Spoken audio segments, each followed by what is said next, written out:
स्वागत है आप लोगों का इस वीडियो में। क्वेश्चन कह रहा है find the radius of gyration of a circular ring of radius small r about a line perpendicular to the plane of the ring and passing through one of its particle. ठीक है, तो एक circular ring है, इसकी radius small are है, इसकी radius small are है और पूछा गया है रेडियस ऑफ गायरेशन। तो रेडियस ऑफ गायरेशन क्या होता है वैसे आप जानते हो, आई इक्वल टू एम के स्क्वायर लेके, है ना, उसको समझाऊंगा, बाद में समझाऊंगा।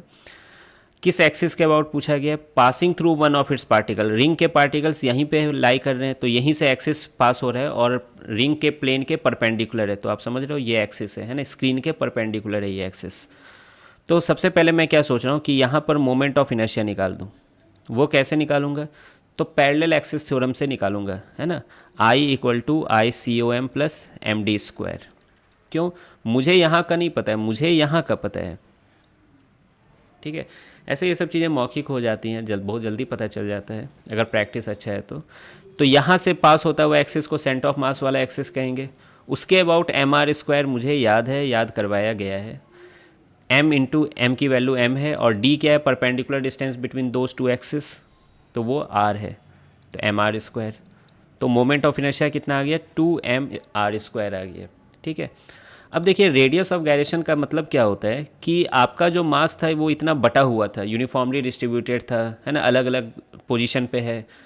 तो अगर उस सारे मास को मैं पॉइंट मास कंसीडर कर दूं, ठीक है, और जिस एक्सिस के अबाउट आपने निकाला है मोमेंट ऑफ इनर्शिया उसी के अबाउट निकालूं, ठीक है, तो कितने डिस्टेंस पे मैं रखूं उस पॉइंट मास को, कितने डिस्टेंस पे रखूं मैं उस पॉइंट मास को कि वो वही मोमेंट ऑफ इनर्शिया बताए जो कि ये बता रहा है।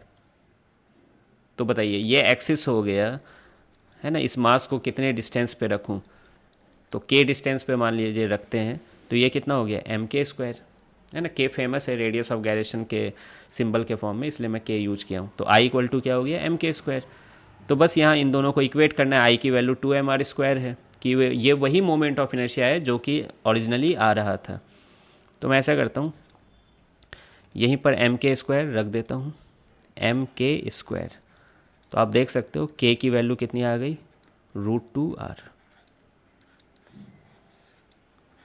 तो ये रहा आपका आंसर। तो ये रेडियस ऑफ गायरेशन को थोड़ा अच्छे से ही समझ में रखिएगा, है ना। बहुत लोग फॉर्मूला याद रख लेते हैं कि के इक्वल टू √i/m होता है, चलो वो भी सही है। ठीक है, मिलते हैं फिर नेक्स्ट वीडियो में।